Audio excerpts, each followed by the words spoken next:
Kita akan start.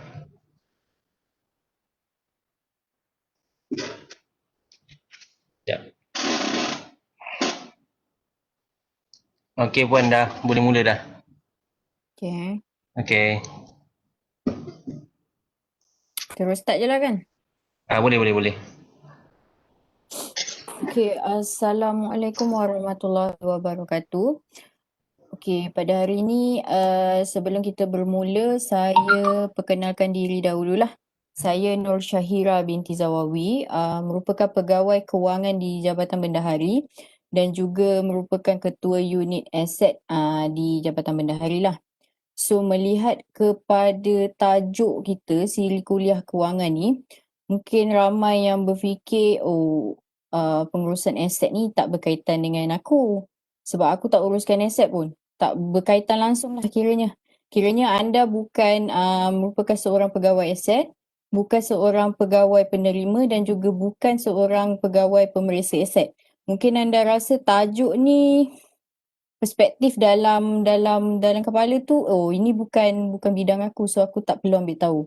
So mana-mana yang terbuka hatinya untuk mendengar siri kuliah ini, sebenarnya saya nak share secara tidak langsung, sebenarnya satu universiti ni, staff satu universiti ni sebenarnya berkait rapat dengan aset alih ni sendiri, iaitu pengurusan aset alih.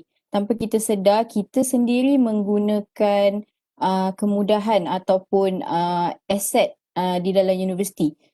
Sebenarnya dari situ kita perlu ambil tahu apa benda yang melibatkan diri kita membantu dalam proses pengurusan aset alih universiti ini menjadi lancar. Okey, sebelum tu saya akan bagi sedikit pengenalan lah. Ini antara aset yang ada dalam UTM, iaitu dalam universiti kita. So, apa yang saya akan tekankan pada hari ini adalah yang diwarnakan sahajalah, iaitu aset alih. So, kalau kita dengar aset alih ni, secara direct translationnya pun kita tahulah aset alih ni adalah aset yang boleh digerak. Maksudnya dia bukan statik di satu tempat. Contoh kalau macam bangunan tu, itu merupakan aset tak alih lah, sebab kita tak boleh nak angkat dia ke mana. So, mostly aset alih ni yang biasanya kita sendiri guna. Contohlah paling dekat adalah komputer. Rasanya setiap staff di universiti dibekalkan dengan komputer. Komputer itu merupakan salah satu aset alih lah. So dalam aset alih ni, kita pecahkan ianya kepada dua kategori lah, iaitu harta tetap ataupun inventory. Tapi kalau anda semua tengok dalam perkeliling kerajaan, ianya pakai nama harta modal dan juga aset alih bernilai rendah. Tapi di UTM kita masih kekal lagi lah nama lama, iaitu harta tetap dan juga inventory. So kedua-dua aset alih ini perlu ada proper recording. Apa tu proper recording? Iaitu setiap aset yang dibeli dalam UTM ni, dalam universiti ni perlu direkodkan, atau senang cerita perlu diwujudkan dia punya data. Maksudnya macam surat beranak lah, senang cerita. Tidak ada, maksudnya dilarang keras setiap aset yang dibeli tu, maksudnya tak ada record langsung. Okey, nanti bila kita go through satu persatu, kita akan nampaklah kenapa recording ni menjadi satu perkara yang penting dalam pengurusan aset alih ni sendiri. So dekat sini saya tekankanlah, aset alih ni adalah aset yang movable, yang boleh digerakkan. So dia boleh ditukar, maksudnya contohnya dia daripada bilik A boleh digerakkan ke bilik B. Dan boleh ditukar penjaga, maksudnya dulu orang A yang jaga, kemudian orang B pula jaga. So dia movable lah, boleh bergerak. Kalau ianya tak bergerak, contoh macam bangunan dan juga tanah tu, kita tak ambil kira dia sebagai aset alih lah. Sebab tak ada pun bangunan yang boleh kita angkat dan letakkan kat tempat lain. So, okey, ini perkenalannya. Okey, ingat aset alih dia ada dua, iaitu harta tetap dan juga inventory. Okey, seterusnya saya akan pergi kepada, okey, ini adalah struktur pengurusan aset alih universiti. Mungkin ramai yang tak tahu, dekat UTM ni senang cerita siapa yang mengawal lah pengurusan aset alih as a whole dalam universiti ni. Okey, pertama sekali peringkatnya pada atasan iaitu pegawai pengawal atasan adalah yang kita tahu adalah NC lah. Tapi takkan NC nak cover semua. So dia akan turunkan dia punya bidang kuasa kepada Jawatan Kuasa Pengurusan Aset Alih Universiti. Okey, untuk Jawatan Kuasa Pengurusan Aset Alih Universiti ni, macam kami unit aset yang menjadi urus setia, kita panggil JKPAU lah. Ianya akan bersidang setiap 4 kali setahun. Dia punya penjadualannya adalah 4 kali setahun. Kena buat mesyuarat lah. So dalam Jawatankuasa Pengurusan Aset Alih Universiti ni, siapa yang penerajunya, pengurusinya? Pengurusinya adalah TNC Pembangunan.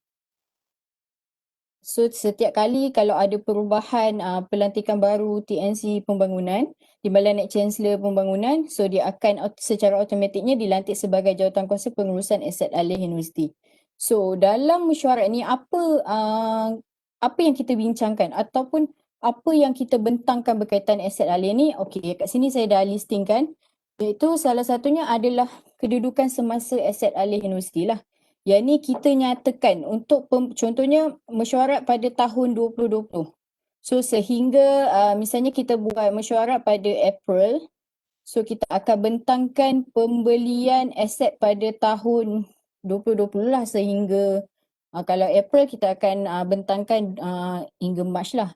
So dari situ ada pendetailannya iaitu berapa banyak kita beli komputer, berapa banyak kita beli peralatan. Dan kita juga bentangkan pecahan-pecahan mengikut bajet lah. So dari situ kita boleh nampak bajet mana yang kita gunakan untuk pembelian aset ni, mana yang banyak, kita boleh nampak dekat situ lah. Seterusnya laporan hasil pemeriksaan. Ini lebih kepada peringatan kepada PTJ tentang bila kita perlu buat pemeriksaan aset alih ni. So nanti yang tu akan kita go through satu persatu lah. So mungkin ramai yang macam bila lah dalam Jawatan Kuasa Pengurusan Aset Alih ni ada siapa Okey, ianya dipengerusikan oleh TNCP tadi saya cakap. Dan wakil-wakil PTJ yang dilantik, wakil-wakil PTJ maksudnya semua tau. Fakulti, sekolah, jabatan akan ada dalam tu lah. So macam ketua-ketua jabatan, contoh bendahari akan ada, chancellery, ini yang orang-orang yang kiranya ketua-ketua jabatan. So kalau macam fakulti ataupun school tu kita akan lantik mostly adalah mereka punya pengurus fasiliti. Ataupun terpulanglah sebab pengurusan pengurusan aset alih di PTJ ni sebenarnya ketua jabatan mereka sendiri yang organize macam mana. Maksudnya siapa yang bertanggungjawab lah untuk hadir. So mereka-mereka yang hadir dalam JKPAU ni bertanggungjawab sekiranya ada persoalan daripada ahli-ahli lain berkenaan aset alih di PTJ masing-masing lah. Contoh misal kata ada isu di fakulti kejuruteraan.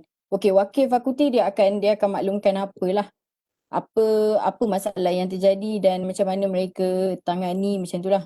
Kemudian kita juga akan melaporkan pelupusan tahunan lah. Macam saya cakap tadi ikut date lah. Kalau bulan April kita akan bentangkan sehingga March lah. Dari situ kita tahu berapa banyak aset universiti yang kita dah lupuskan. Dan juga yang ni yang macam sensitif sikit lah. So mana-mana yang ada laporan kehilangan di PTJ masing-masing kita akan bentangkan dalam mesyuarat ni. Mungkin wakil-wakil yang hadir tu terpaksa menjawab walaupun sebenarnya mereka pun tak clear dia punya keadaan macam mana tetapi perlu menjawab dalam mesyuarat inilah. Kemudian sekiranya ada masalah berkaitan pengurusan aset alih di PTJ-PTJ kita juga memasukkan di dalam mesyuarat ini untuk dibincangkan bersama dan cadangan ahli-ahli lah untuk tambah baik dari segi pengurusan aset alih. Okey. Untuk Jawatankuasa Pengurusan Aset Alih Universiti ni dia cover aset menyeluruh. Maksudnya satu universiti. So bawah dia kita akan ada satu jawatan kuasa pengurusan aset alih di PTJ. Maksudnya senang cerita di fakulti ataupun di school dan jabatan lah. Contoh macam Jabatan Mendari kita ada satu jawatan kuasa pengurusan aset alih kita sendiri. Dan contoh macam fakulti, rasa fakulti kejuruteraan dia ada satu. mungkin mereka boleh pecahkan jugalah. Maksudnya kalau setiap skul nak buat mereka punya jawatankuasa pengurusan aset pun boleh juga. So bawah jawatankuasa pengurusan aset alih ni, dia punya mesyuarat pun sama macam pengurusan aset alih universiti. Cuma skopnya dikecilkan pada fakulti mereka saja ataupun pada jabatan mereka sajalah. Dia takkan menyentuh orang lain punya jabatan. Dia akan fokus masalah dan laporan semua pada jabatan mereka sendirilah. Sebenarnya dalam mesyuarat ni yang mereka boleh menilai di mana pembelian aset ni diperlukan ataupun tidak. Kadang-kadang kita ni terdapat jugalah beberapa isu pembelian aset tetapi beli je tapi tak guna. Jadi gajah putih duduk kat satu sudut tu, dibeli untuk diletakkan satu tempat tapi tak digunakan. So perkara-perkara macam tu yang perlu dielakkan lah. So dalam mesyuarat macam ni, bila dikumpulkan pegawai-pegawai aset dan pegawai berkaitan, mungkin masalah yang terjadi ni boleh dibincangkan terlebih dahulu di dalam jawatankuasa mereka sendiri sebelum ianya dibawa ke jawatankuasa pengurusan aset alih universiti lah.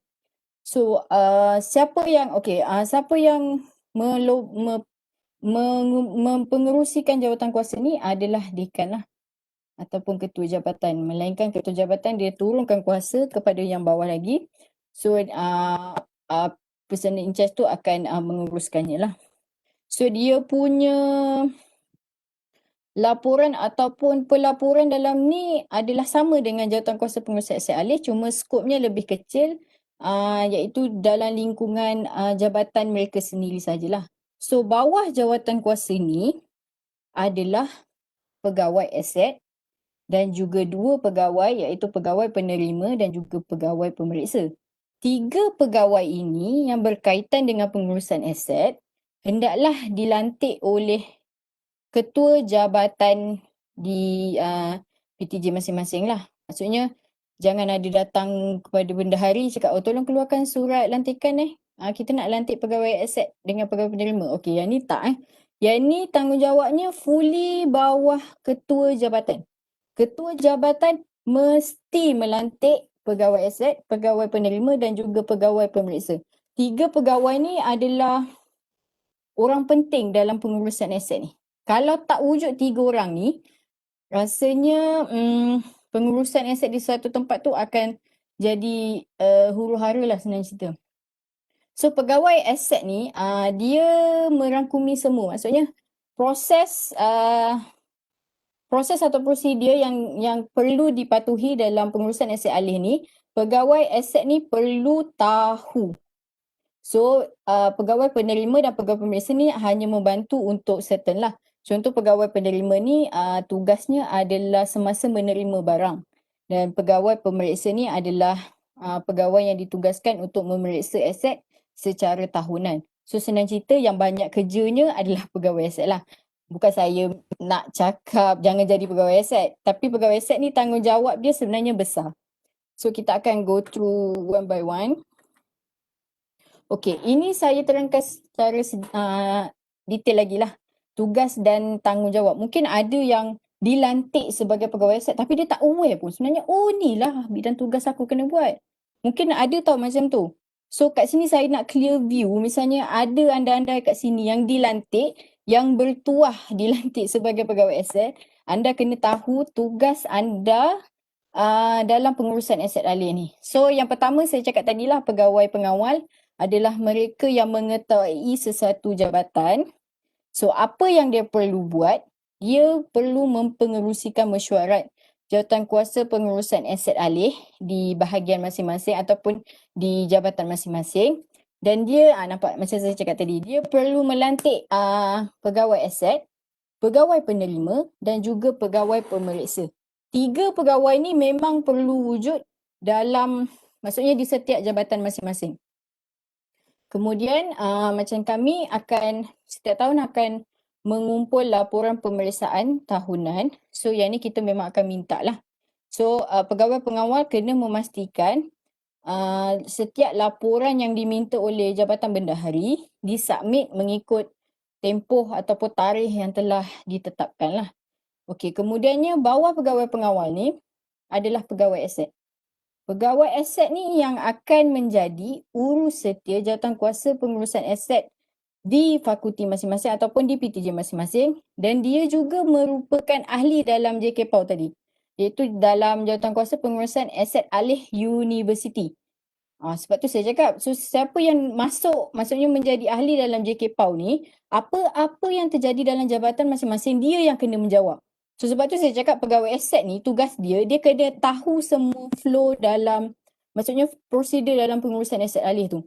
Dia bukan atas nama saja tau, sebenarnya tugas dia sebenarnya berat. So yang ini, okey nampak kat sini dia akan menyelaras dan juga membantu tugas pengurusan aset. Okey, kita nampak dia macam menyelaran bantu. Alah, sikit je kerja ni, sediakan laporan. Okey, sebenarnya dia meliputi, okey, hang belah kanan tu. Dia akan meliputi waktu penerimaan aset, pendaftaran, penggunaan, penyimpanan dan juga pemeriksaan. Sekiranya ada aset yang nak diselenggara, pelupusan dan akhir sekali adalah kehilangan lah yang benda kita perlu elakkan. Okey, pegawai aset dia kena aware kalau sesuatu jadi dekat PTJ ataupun jabatan masing-masing, dia kena aware benda-benda ni. Maksudnya dia kena tahu macam mana proses penerimaan. Pendaftaran macam mana, aset macam mana yang perlu didaftarkan. Penggunaan pula macam mana.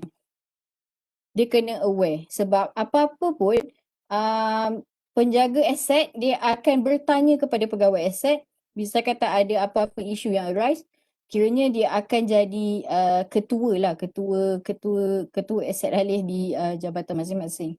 So sepatutnya pegawai pengawal di PTJ ataupun di jabatan perlu melantik mereka yang tahu benda-benda yang maksudnya related to pengurusan aset alih lah. Macam saya cakap tadi, starting daripada penerimaan sehingga kehilangan. So misal kata pegawai aset ni ada masalah, ada benda yang dia tak tahu, yang tu boleh direct deal dengan kami lah di unit aset. So sebenarnya dia jadi perantaraan lah. Jadi orang perantara antara jabatan dan juga jabatan bendahari. So kalau semua orang datang cari unit aset jadi jenuh lah. So kalau ada satu pegawai aset yang tahu semua prosedur di PTJ, so prosesnya jadi smooth lah, jadi cantik lah. So bawah pegawai aset ni, macam saya cakap tadi lah, pegawai pengawal dia akan lantik pegawai penerima dan juga pegawai pemeriksa. Okey, tugas pegawai penerima ni untuk memastikan aset yang diterima menepati spesifikasi yang ditetapkan, kualiti, kuantiti dan juga aset yang diterima tu dalam keadaan yang baik. Maksudnya sempurna, cukup sifat. Kita tak nak just terima alat disebabkan kita nak segera guna. Contoh macam ada satu alat tu spek dia satu spek tu tak penuhi, tapi tak apalah kita terima je lah sebab kita nak guna cepat. Okey, yang tu tak digalakkan, maksudnya tak boleh. Sebab kalau ada apa-apa isu, pegawai penerima ni akan bertanggungjawab. Misalnya terjadi kerosakan yang menyebabkan kecederaan ke, okey, kita akan tengok balik. Waktu penerimaan tu, semak tak spesifikasi aset tersebut. So pegawai penerima ni perlulah mereka yang, contohnya kalau macam peralatan yang diterima tu, contoh kat lab kan detail kan. Maksudnya peralatannya bukan semua orang tahu. So kena orang yang ada technically tahulah. Selalunya pegawai penerima ni adalah mereka yang memohon pembelian selalunya. Sebab mereka yang buat spek. So mereka tahu waktu sampai barang tu dia akan tengok, akan uji, akan lihat spek, fulfill ke tak. Dan dia akan sahkanlah pada borang penerimaan. Okey, untuk makluman kalau alat yang diterima tu belum dijadualkan, misal kata kalau macam alat lab ni banyak yang mereka perlukan latihan untuk penggunaan. So misal kata belum buat latihan, kalau you guys submit permohonan bayaran, kita takkan luluskan. Unless ada permohonan untuk bayaran interim tu, tu lain cerita lah. So pegawai penerima kena pastikan semua aset yang diterima tu sempurna. Maksudnya cukup sifat lah senang cerita. Bahasa mudah je, cukup sifat. Dan apa yang kita nak tu, apa yang kita order tu sampailah. Especially dari segi dia punya spesifikasi, kualiti dan juga kuantiti. Okey, seterusnya adalah pegawai pemeriksa. Okey, pegawai pemeriksa ni tugas dia adalah memeriksa aset. Memeriksa aset untuk sesuatu jabatan. Contohnya Fakulti Kejuruteraan dia lantik 2 orang. Dia kena at least 2 orang pemeriksa lah. So 2 orang pemeriksa ni kenalah ronda satu fakulti, pergi semak semua dia punya record asset lah. So apa yang perlu disemak? Okay, kat sini saya ada tulis Dia akan semak pada physical asset tu. Okay, semak physical ni apa maksudnya?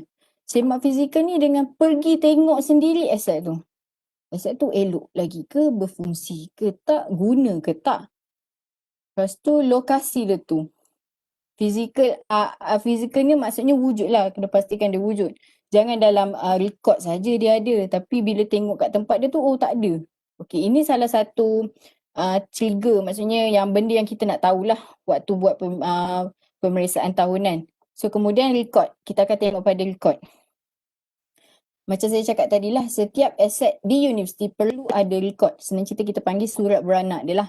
So dalam surat beranak dia tu, dia akan dinyatakan dekat mana dia punya lokasi. Penjaga dia siapa. So detail-detail record ni kena tally dengan physical asset tu. Contohnya dalam surat beranak cakap dia dekat bilik A001. So pemeriksa ni akan pergi bilik A001, dia akan cross check lah. Betul tak aset ni ada di tempat di bilik A001. So kalau ada, okay. So betul. So lagi satu, penjaga. Adakah penjaga masih orang yang sama? Rekod aset ni perlu dikemaskini setiap kali ada pertukaran staff. Kita tahu pertukaran staff ni sekarang dah kerap berlaku lah. Tapi saya perasan rekod aset selalunya tak direkodkan. So macam sekarang kita tahu ada isu BYOD tu. Ramai yang kontak saya bagi tahu, oh saya dah tak jaga dah laptop yang ni tapi dalam rekod masih ada. Okay, ini akan jadi satu masalah lah. Sebab tu saya cakap, pegawai aset ni kena pastikan aset-aset yang dijaga ni semua dikemaskini maklumat dia. So kita tak nak ada benda-benda isu macam ni terjadilah. Kita tak nak disebabkan, kita boleh cakap kecuaian kot sebab kita tak ubah dia punya maklumat tu, menyebabkan seseorang tu tak layak dapat BYOD contohnya. So kena pastikan lah. Penjaga dia latest, lokasi dia latest. Selalunya itu je lah yang dua kita akan kemaskini pada kita punya surat beranak aset. Okey, waktu pemeriksaan ni lah selalunya kita akan nampak perkara-perkara macam ni. So apa tindakan pegawai pemeriksa ni adalah dia akan melapor pada borang. Mungkin dia akan cakap, okey yang ni dia punya penempatan berbeza. So cadangannya adalah buat pergerakan aset. Maksudnya berubahkan dalam rekod, kita update dengan lokasi yang barulah. So dapatan ni maksudnya pegawai pemeriksa akan tulis dan pegawai aset akan collect all the borang-borang pemeriksaan. Dia akan identify lah mana aset yang dikategorikan sebagai perlu lupus, perlu dikemaskini rekod. Okay, time tu lah pegawai aset akan ambil tindakan. So setiap tahun ni rekod aset tu akan jadi cantik lah. Sebab dia punya maklumat tu tally dengan kedudukan aset. Maksudnya tak adalah contoh kita pergi bilik A001 dekat borang tulis A001 ada 5 PC. Bila tengok dalam bilik tu ada 4. So boleh jadi isu dianya hilang ataupun digerakkan ke tempat lain tanpa pegawai aset ni tahu. Pegawai aset ni kena aware, dia kena tahu pergerakan-pergerakan aset ni. Okay, seterusnya adalah yang ni. Okay, ni saya cerita lagi detail lah. Daripada awal tadi saya cakap aset alih ni ada 2 jenis. Iaitu harta tetap dan juga inventory. Okay, macam mana puan kita nak bezakan harta tetap dengan inventory? Sebenarnya benda ni simple tapi dia kadang-kadang jadi isu bila kami yang buat bayaran ni asyik nak kena bagi tahu, okay kalau bawah 3,000 ni inventory ni salah, so kena tukar dia punya apa tu kita panggil borang surat beranak dia. Sebab kalau kita salah tentukan sesuatu pembelian aset tu, dia akan efek pada kita punya penggunaan borang lah. Sebab harta tetap dan inventory ni menggunakan 2 borang daftar yang berbeza. So macam mana kita nak tentukan? Okay, First, untuk harta tetap adalah peralatan tak luak. Maksudnya peralatan yang kita guna dia tak habis lah. Kalau peralatan yang diguna habis tu kita tak panggil dia sebagai aset alih. Okey, kita kena pastikan kalau untuk harta tetap adalah 3,000 nilainya. 3,000 dan ke atas. Satu unit. Dia bukan kira contohnya satu invoice tu ada 15 alat. Harga dia 20,000 contohnya. So terus kita ambil kira semua sebagai harta tetap. Tak, kena tengok satu alat, satu unit tu berapa. Kalau 3,000 dan ke atas, maknanya dia harta tetap lah. So harta tetap ni lagi satu, dia mempunyai jangka hayat yang melebihi 4 tahun. So maksudnya bukan dia boleh guna sekejap je lah. Maksudnya mostly macam barang pakai habis tu, waktu guna habis time tu je lah. So ni dia penggunaan dia, maksudnya dia boleh wujud lah senang cerita. Dia boleh wujud dalam tempoh masa 4 tahun ke atas. Okay, ni clear Ni senang, selalunya kita akan tengok pada dia punya harga. Kalau lebih 3,000 dan ke atas, kita akan identify dia sebagai harta tetap lah. Melainkan dia merupakan peralatan yang luak, maksudnya contoh macam apa macam stok lah, macam barang-barang alat tulis bukan harta tetap lah sebab kita guna daripadanya habis. Itu peralatan luak. Kalau luak memang confirm bukan aset alih lah. So dia bukan bawah kategori harta tetap dan juga inventory. So kalau inventory ni, inventory ni dia ada isu sedikit sebab dia punya, maksudnya dalam perkeliling kerajaan dia silent, maksudnya dia cakap bawah 3,000 saja. Dia tak cakap maksudnya kalau RM1 pun adakah kena declare sebagai inventory. Kalau ada universiti lain, dia akan declare tak kira harga dia berapa. Selagi ianya memenuhi, satu, macam tadilah peralatan tak luak. Dua, jangka hayatnya melebihi 1 tahun. Dan ketiga adalah, yang ni perabot lah. Perabot dia tak kira harga berapa. 20, 30, 30,000, 20,000, satu unit pun dia tetap dikira sebagai inventory.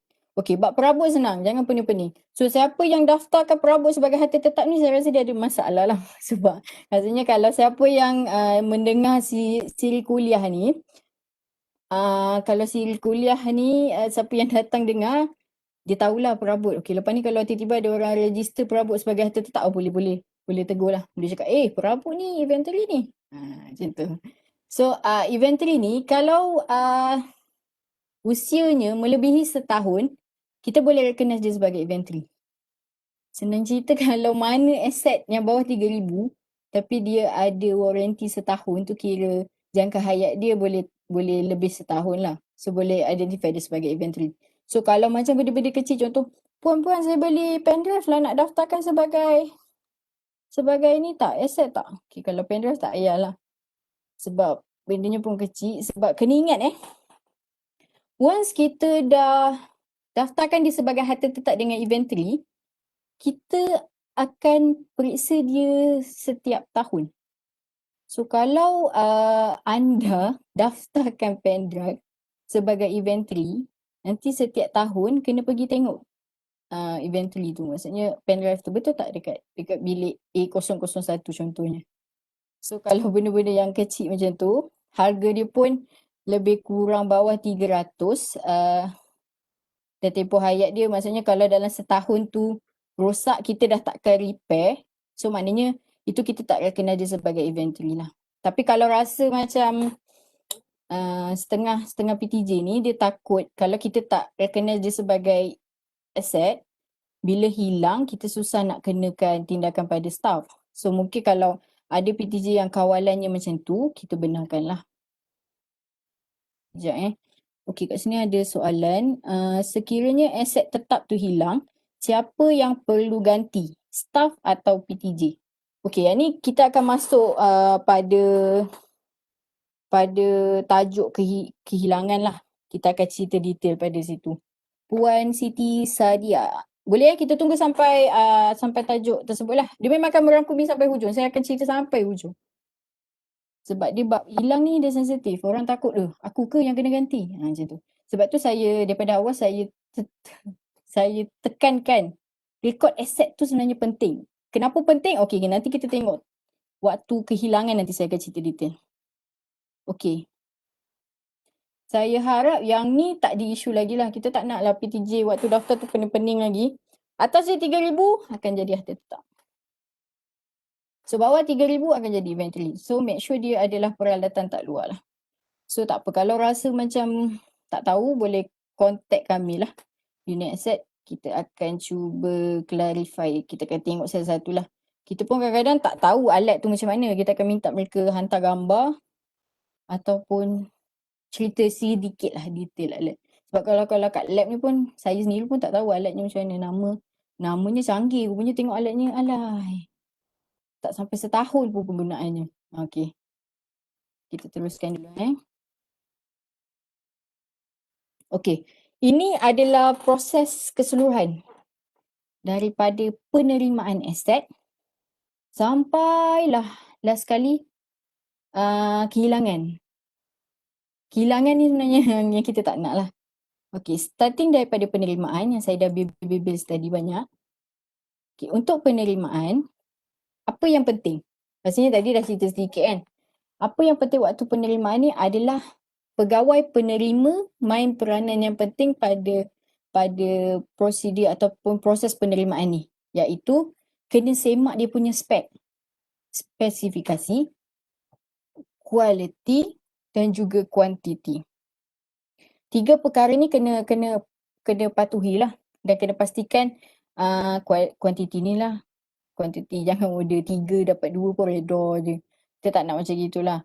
Kena fulfill dia punya ni. Melainkan ada isu, contoh kadang-kadang kita dapat isu kita punya spek adalah model, contoh model A1000. Tapi dia kata, oh model ni dia dah di stopkan dia punya pengeluaran. Dia boleh provide kita model yang model lain lah. Tapi kena make sure model yang dibekalkan, yang digantikan tu speknya sama lah. Yang tu boleh terima. Tapi sebenarnya kita akan semak. Kalau boleh model yang kita order tu, yang tu lah dapat. Tapi kita faham kadang-kadang ada model yang di stopkan dia punya manufacturer. So kita boleh lihat pada kesamaan lah. Speknya memenuhi apa yang kita nak. So dekat sini, apa yang terlibat? Maksudnya borang yang terlibat. Borang ni bukan saya suka-suka tau letak. Ini memang keperluan, maksudnya kerajaan. Kerajaan punya pekeliling minta untuk kita fulfill lah. Ikut kita ada borang-borang kita lah. Bukan saya suka letak tau. Memang nama dia pun QPA. So dah ada QPA 1A dan juga QPA 1. Cuma dalam pekeliling kerajaan, nombor QPA ni mungkin berbeza lah. Sebab kita tak update lagi. Kita masih guna nombor yang lama sebab kita berpegang kalau dia punya borang sama. Pengisian dia sama. Cuma nama QPA, nombor QPA tu je yang berbeza. So dekat penerimaan ni, kita ada 2. Iaitu borang penerimaan aset alih dan juga borang laporan penerimaan aset alih. Okey, kat sini saya tunjuk Okey, ni QPA 1A. Yang ini diisi sekiranya terdapat pencanggahan, perselisihan. Maksudnya barang yang dihantar tu lain daripada apa yang kita nak lah. So kita akan isi maklumat dalam borang ini dan kita akan serahkan pada pembekal. So pembekal akan pulang semula dengan aset yang kita nak lah. Iaitu peralatan yang kita nak. Ini borang QPA 1A. Yang lagi satu adalah borang QPA 1A. Tadi borang QPA 1, sorry. QPA 1, yang ni QPA 1A. Ini diisi bila aset tu dah diterima penuh. Maksudnya dah complete lah sampai latihan. So yang ni dalam sistem mungkin ada yang tak tahu, kita ada sistem aset ke? Okay, memang ada. Dekat UTM Fin memang ada modul harta tetap. Sebab saya sedih hari tu bukan fakulti, jabatan mana nak hantar bayaran, dia daftar manual lagi. Bila kita cakap, okay daftar guna sistem kita ada ke sistem harta tetap? Jangan terkejut sangat memang dah ada. Kita dah kuat kuasa gunakan sistem. So proses di sistem untuk aset baru, kita akan starting dengan penerimaan lah. So dekat sini akan detail. apa aset yang kita beli. Contoh macam ni. Tadi saya cakap kuantiti kena betul lah. Yang dipesan berapa, yang diterima berapa. So detail kat sini, pegawai penerima yang akan bertanggungjawab dalam semakan. So maknanya kalau borang ni dah dikeluarkan, maknanya dah ada semakan daripada pegawai penerima lah. Sekiranya terdapat pencanggahan tapi pegawai penerima reda je, tanggungjawab adalah pada pegawai penerima yang sign ni. Tanda tangan pegawai bertanggungjawab ni mostly adalah pegawai aset lah. Pegawai aset di PTJ. So untuk penerimaan melibatkan dua borang inilah. So kalau tak ada perselisihan, dia takkan isi borang yang ni, dia terus direct waktu penerimaan lah, iaitu di sistem. Okey, seterusnya adalah pendaftaran. Setiap aset yang ada di universiti ni perlu didaftarkan. Kita macam-macam jenis aset. Ni antaranya lah. Aset apa yang perlu daftar? Aset baru je ke? Kalau kita beli je ke yang kena daftar? Yang aset lama ni dulu macam mana? Okey, ini adalah aset yang perlu kita daftarkan lah. So yang pertama for sure lah aset yang kita beli. Yang tu wajib memang kena daftar. Lepas tu aset yang disewa beli. Contoh macam kereta lah, kita ada guna hire purchase ke, perlu didaftarkan. Aset yang diterima dari sumber lain. Yang diterima dari sumber lain ni contohnya macam apa? Contohnya macam ada orang hadiahkan kereta untuk jabatan pendaftar contohnya lah. Dia dermakan. Kita panggil gift. Yang tu pun perlu didaftarkan. Okey. Macam mana kita nak identify aset-aset ni perlu didaftarkan ke tak? Maksudnya setiap orang bagi tu kena daftar ke? Okey, satu. Aset yang orang bagi ni akan sepenuhnya jadi milik UTM tak? Ataupun contohlah staff bawa dia punya barang, dia bagi, maksudnya sebenarnya untuk dia guna sendiri, nanti dia pencen, dia akan bawa balik. Contohnya macam tu.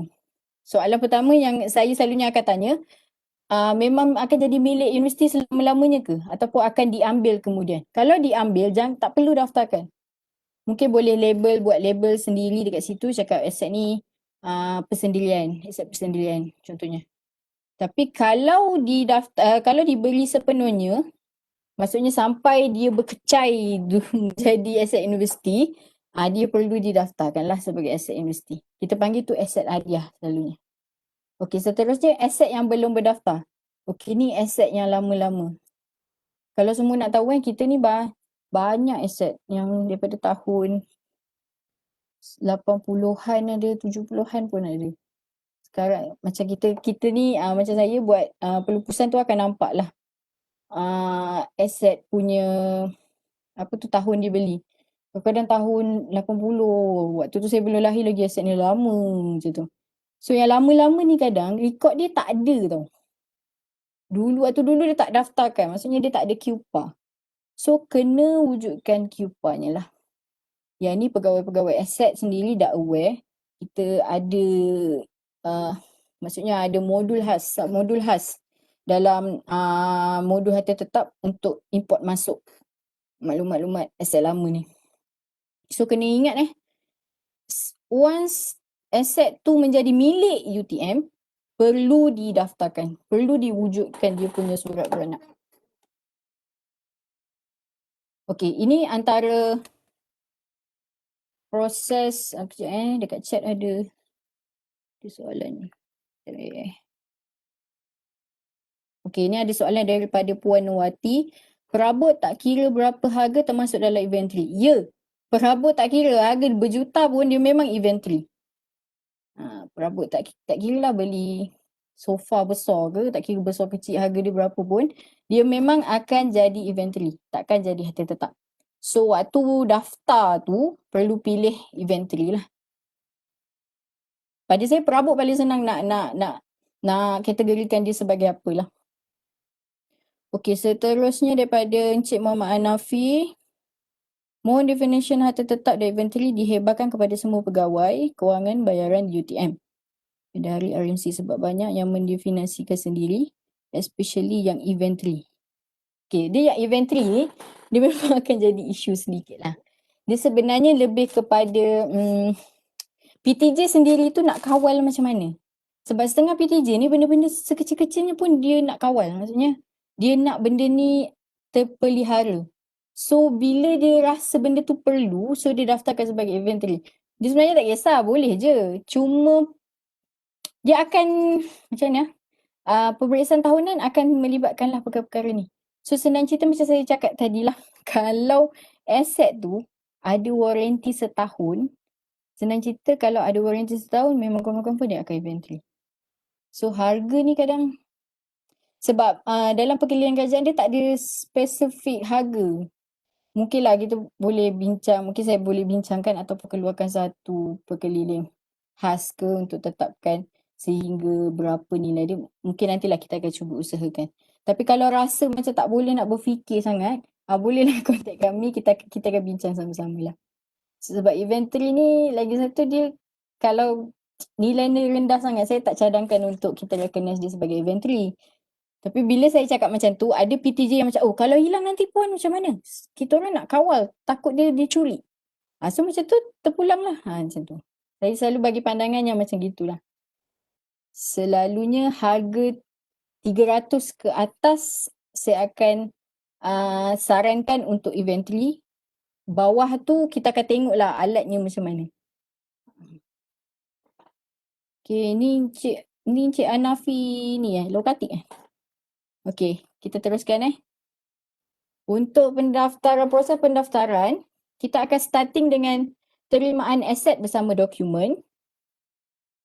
Kemudian, lepas dah terima aset, documentation lengkap. Documentation ni apa? Oh, dia punya LO, DO, lagi apa? Manual. Semua kita akan terima, complete. Kemudian kita tentukan dia lah. Sama ada dia inventory ataupun harta tetap.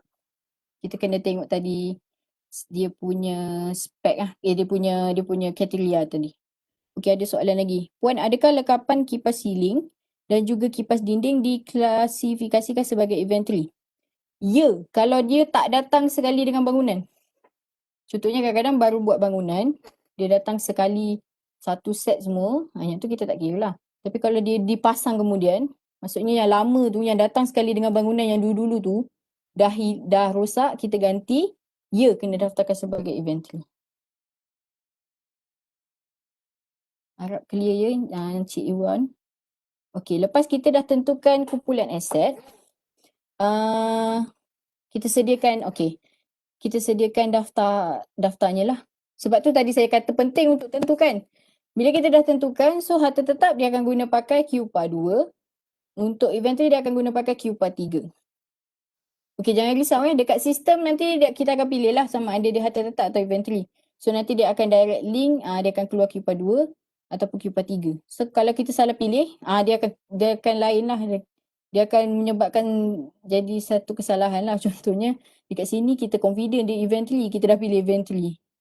Sekejap lagi bila hantar bayaran dekat kami, ini harta tetap ni kena tukar jadi QPA 2. So kita nak elakkan perkara begitulah. Sebab ia akan mengambil masa yang panjang untuk kelulusan. Kesian pembekal. Sebab bukan salah mereka. So identify betul-betul. Kalau rasa macam tak pasti, boleh contact kami punya kerani kewangan lah. Mereka akan bantu. Okey, ada lagi soalan? Daripada Encik Azrulirwan. Puan, kalau pelupusan kenderaan universiti, harga ditentukan dan dinilai oleh JKR. Okey, untuk kenderaan, UTM Fleet yang tentukan harga reserve-nya. Yang untuk kenderaan kita bekerjasama dengan UTM Fleet lah. Sebab mereka pemilik UTM, mereka yang menguruskan kenderaan universiti. So harga reserve ditentukan oleh mereka lah. Sebab dia kalau kenderaan ni dia ada borang khas lain, dia ada borang khas penambahan borang lah. Dan mereka perlu ada semakan, maksudnya mereka punya wakil perlu semak lah keadaan kenderaan tu macam mana dan ditentukan harga reserve-nya. Dia bukan JKR yang ni, yang untuk kenderaan kita buat sendiri. Sebab ada universiti yang memang bawa JKR yang buat kan. Tapi kalau yang kita punya memang universiti yang uruskan lah, iaitu UTM Fleet. Okey. Seterusnya, dah sediakan daftar harta tetap. Kemudian sediakan senarai daftar harta tetap. Okey, yang ni sebenarnya tak payah sediakan pun.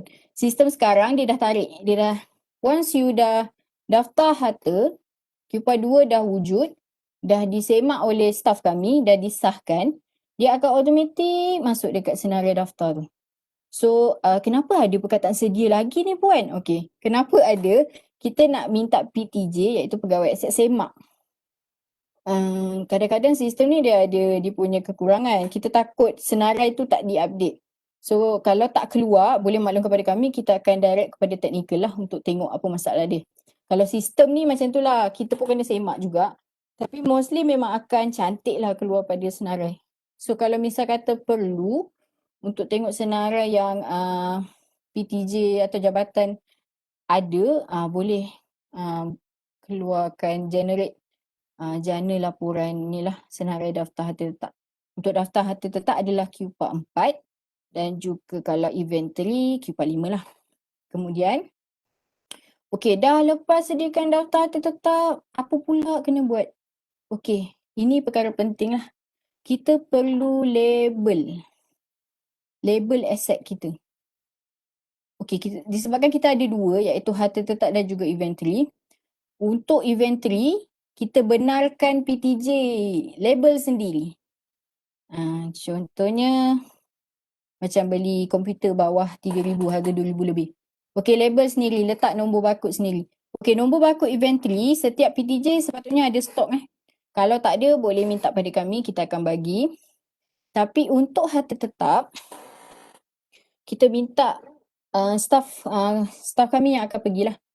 Kita panggil pegawai verifikasi kami akan pergi ke setiap PTJ untuk tampal barcode, stiker barcode harta tetap. Okey, kalau untuk pegawai verifikasi kami adalah Encik Fauzi. Rasanya kalau siapa yang buat bayar aset memang selalu akan jumpa dia lah. So dia akan pergilah tengok mana alat-alat yang nak dibayar tu, yang didaftarkan sebagai harta tetap. Okey, tipik, label, nombor siri. Tapi kalau inventory, tampal sendiri ya. Kalau tak ada stiker, jangan disebabkan tak ada stiker tak tampal. Minta pada kami. Tak ada masalah. Saya takkan tanya banyak. Kalau inventory kita akan berilah. Okey, seterusnya tempatkan aset di lokasi. So janganlah waktu beli tak decide lagi nak letak dekat mana. Maksudnya waktu pendaftaran tu, sebenarnya waktu buat daftar harta tetap tu dah wajib letak lokasi dekat mana. Janganlah waktu beli, kita nak beli ni je, nak letak kat mana tak tahu lagi. So perlu ada perancangan lah. Maksudnya dah decide kita nak beli komputer ni untuk bilik pegawai A contohnya. Pegawai B, dah decide tempatnya di mana. So waktu daftar tu dah key in lah lokasi. Okey, seterusnya, yang ni selalunya dia ada masalah, bukanlah masalah. Saya tahu benda ni dia agak rumit dan menggunakan banyak kertas sebab kita perlu sebenarnya kemaskini setiap kali ada pelupusan pembelian di sesuatu lokasi tu, kita perlu kemaskini senarai aset alih di lokasi dan pamerkan QPA 7. Kalau misal kata sayang kertas tu, ada yang lupus dan senarai tu, dash pun boleh jugalah. Tapi nak cantik, kalau yang jenis rigid, yang jenis nak beria cantik tu, print out yang barulah. So dekat situ kita akan update dia punya senarai. Maksudnya yang latest. Yang latest. At least kalau ada perubahan je tukar. Ada perubahan je tukar. Macam tu. Okay, tadi ada soalan. Kejap ya. Okay, soalan daripada Dr. Alina. Kalau aset dibeli melalui geran, siapa yang akan menjadi penerima dalam sistem? Geran ni maksudnya research Dia sebenarnya tak kisah siapa yang penerima. Penerima aset ni perlu tahu je. Maksudnya dia macam mana? Dia ada pengetahuan waktu menerima tu. Contohnya kalau macam benda basic. Benda basic contoh apa Perabot. Macam perabot. Kerusi. Tak apalah orang yang jaga perabot tu pun boleh terima. Kerani pun boleh terima. Sebab dia tak benda tu detail. Kalau macam IT contohnya komputer. Yang ni perlu orang IT lah. Selalunya tu macam saya cakap, selalunya orang yang buat permohonan tu dia yang tahu dia punya spek. So sebaiknya dia yang jadi pegawai penerima lah. Okay, Dr. Alina. Okey, kalau ni daripada Encik Muhammad Aiman. Kalau kes macam ni, perabot didaftarkan di pejabat wakaf UTM tetapi dipinjamkan ke pejabat lain, kena declare juga.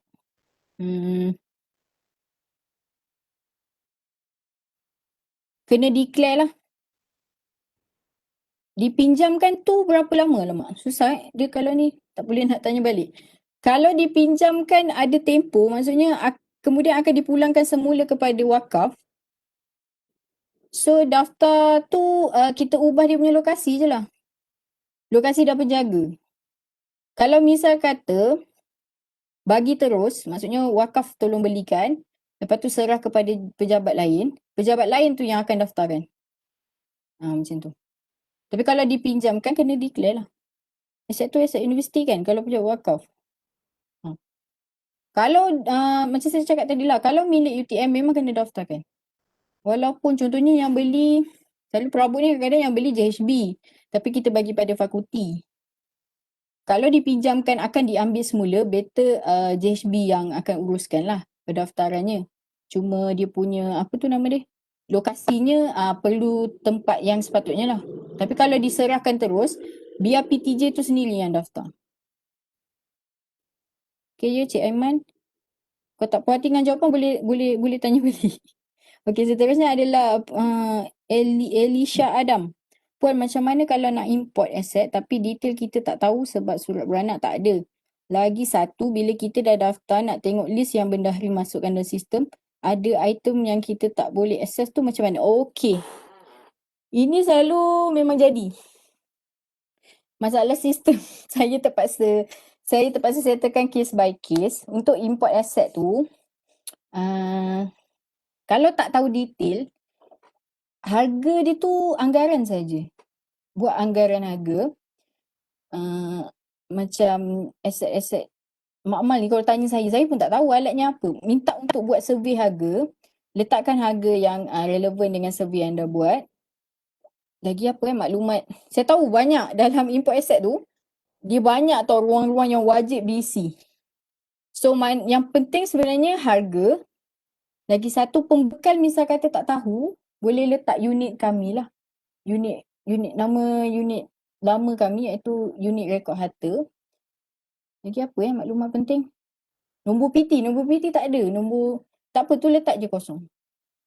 Kita nak at least keluar data yang ada harga, lokasi kat mana, penjaga dia siapa, nama alat, model tu semua ada lah kan.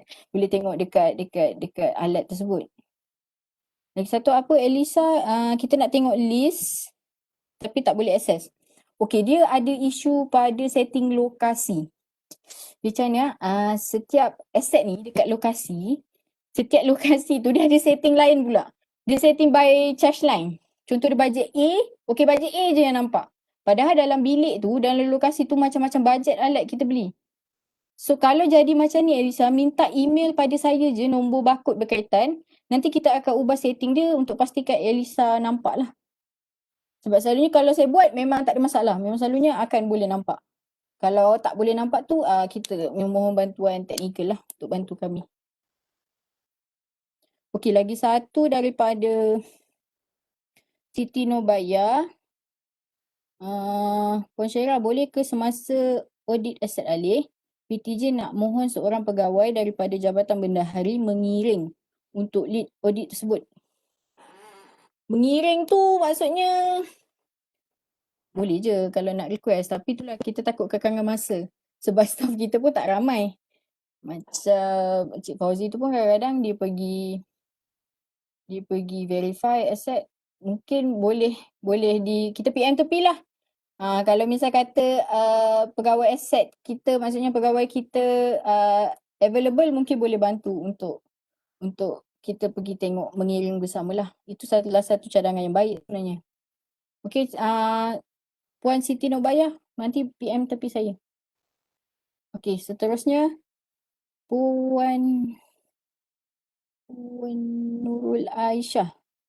Puan, aset penyelidikan yang 10 tahun lepas perlu juga didaftar dalam sistem UTM ke? Tiada surat beranak? Pemilihan tabung macam mana? Okey, dia accept penyelidikan ni paling banyak masalah sebab bila dah habis tamat dia punya tempoh, seterusnya dia akan serah macam gitu je. Tak ada surat beranak apa semua. Tak kira apa pun,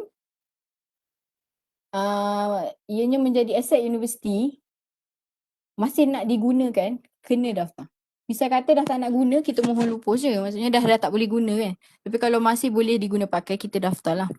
So macam mana nak tak ada surat pemilihan tabung. Okay, pemilihan tabung ni tak apa, kita benarkan untuk guna pakai bajet U je lah. Sebab dia takkan kacau akaun, dia cuma akan kacau kita punya senarai.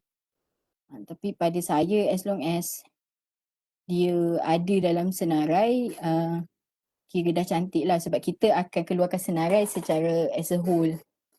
So boleh pilih bajet universiti, bajet EU lah. Kalau sebab kadang-kadang bajet yang geran pendidikan tu pun kadang-kadang dah tak wujud, dah tak boleh nak pilih. So boleh pilih bajet EU Puan siapa? Nur Aisyah. Okay, seterusnya adalah Encik Dauf Ramo. Puan, bagaimana nak lupuskan alat yang ditinggalkan oleh pelajar luar yang dibawa masuk ke UTM? Alat tersebut sudah rosak dan tidak dituntut. Pelajar tersebut dah grad more than 5 years. Boleh ke lupus tanpa sebarang dokumen? Okay, first kita nak identify dia alat pelajar bawa masuk. Maksudnya dia beli guna duit UTM ke tak? Kalau tak, buang je lah, tak ada masalah. Sebab bukan milik kita pun. So kalau tak apalah, isi je borang lupus. Nanti kita tengok macam mana keadaan dia. Dia kalau tak ada permohonan ni kita tak boleh nak bawa keluar. Okay, yang ni saya nak kena tahu detail jugalah. Pelajar tu beli guna duit universiti ke guna duit sendiri? Kalau guna duit sendiri, pada saya tak ada masalah untuk lupuskan. Terus je lah lupuskan. Seterusnya, Nurul Azira Abu Bakar. Software dan perisian dikira inventory ke harta tetap? Biasanya software ni harga lebih. Okey. Untuk software, kalau dibeli asing, dia tak datang sekali dengan komputer, dia bukan aset alih. Dia bukan inventory, dia bukan harta tetap. Dia ada sodo dia. Sodo berapa tak ingat, nak kena tengok. Dia bukan harta tetap, dia tak payah daftar aset. Walaupun harga dia 20-30 ribu, tak kira harga. Software atau perisian yang dibeli lain, dia tak datang sekali dengan komputer, dia bukan harta tetap lah. Kalau dia datang sekali dengan komputer, itu perlu didaftarkan sebagai harta tetap. Okay, seterusnya adalah Puan Syuhada. Puan, kalau peralatan datang satu set, contohnya satu set ada 7 barang. So ada 7 QPA ke? Okay. Contoh peralatan, kalau beli 7 unit yang sama, perlulah dipisahkan dia punya QPA. Maksudnya ada 7 QPA lah. Tapi kalau dia datang satu set, contoh apa? Alat makmal ni dia banyak. Dia datang satu set. Contoh ada satu alat. Ni besar ni. Yang tu kita kira, kalau dikira sebagai satu set, satu je QPA dia. Tapi detail yang lain-lain 7 barang tu, letak di bahagian komponen. So nanti staff saya akan pergi, verify. Dia akan tampal barcode yang warna kuning tu dekat alat induk. Yang komponen tu dia akan tampal nombor barcode yang sama, tapi dia akan labelkan A, B, C. So kalau betul-betul dia dalam satu set, maksudnya kalau tak ada 7 barang ni, alat utama tu tak boleh berfungsi, dia kira satu set lah. So yang lain tu daftarkan dia sebagai komponen. Waktu daftar tu kita boleh isi komponen. Ada berapa banyak komponen. Okay. Seterusnya adalah Puan Zawiyah. Salam Puan, Waalaikumsalam. Staf telah beli alat menggunakan vote PTJ. Bila staf tersebut berpindah ke PTJ lain, dia ingin membawa alat tu ke PTJ baru. Boleh ke? Kenapa dia nak bawa? Okay. Dia sebenarnya selalunya ni laptop kan. Dia sebenarnya keputusan adalah keputusan adalah pada ketua PTJ. Kalau ketua PTJ tu benarkan, sebenarnya saya tanya, kalau misal kata staff tu bawa, contohlah laptop dia pindah ke PTJA. Oh, kalau dia pindah, yang sedia ada ni diganti tak? Selalunya orang cakap, oh tak. Tak, jangan benarkan lah. Yang ni keputusan ketua PTJ lah, sama ada nak benarkan tak. Sebab bajet tu bajet PTJ sendiri kan. Kalau dia dibenarkan bawa, so nanti pendaftaran dia tu akan dibuat lupus pindah lah. Dia akan pindah ke PTJ baru. So tanggungjawab tu akan berubah kepada PTJ baru. Boleh ke tak, minta ketua jabatan yang tetapkan. Kalau macam saya tak bagi. Kenapa nak bagi pula dia nak bawa? Kenapa dia nak bawa? Macam tu lah. Okay, seterusnya. Saya dah lama dekat pendaftaran. Okay. Next adalah. Okay, ini kita punya surat beranak. Ni surat beranak. QPA 2 atau 3. Macam inilah bentuknya. So detail nampak tak? Okay, kita ada barcode. Contoh yang belah kiri ni belum komplit lagi. Dia belum bayar. So belah kanan ni dah bayar. So dia akan keluar nombor voucher bayaran dan nombor barcode lah. Okay, yang bawah ni nampak ni penempatan lokasi ni. So kalau ada perubahan, lokasi ni perlu diubah lah. Lagi satu perubahan adalah nama pegawai. Yang ni nama pegawai ni adalah nama penjaga. Nama penjaga. So kalau nama penjaga berubah, so kena berubah lah. Okay, next. Okay, ni yang saya sebut tadi lah. QPA 4 dan 5 senarai. Yang ni contoh senarai dia. Kita boleh keluarkan senarai penuh. Contoh kita nak charge line ni. Contoh ni tabung klinik mahasiswa. Okay, kita boleh tengok. Bawah charge line ni ada berapa PTJ, ada berapa PTJ pula. Ada berapa aset. So kita boleh ni kan lah.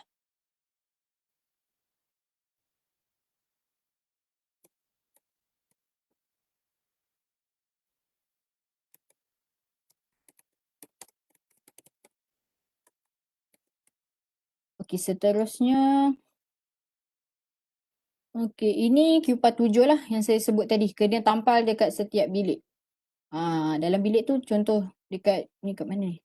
Contohlah dekat bilik Puan Olia ni. Dekat ni kat store ke apa ni? Okay, dia ada penyebut habuk dengan pembelian kamera. Okay, ini sebenarnya QPA 7 dalam sistem. Kita ada masalah dari segi filter dia. Dia kena banyak sangat filter. Dia kena filter by fakulti, dia kena filter by penjaga. So kalau rasa waktu jana QPA 7 ni tak tepat, tak apa, boleh buat manual lah.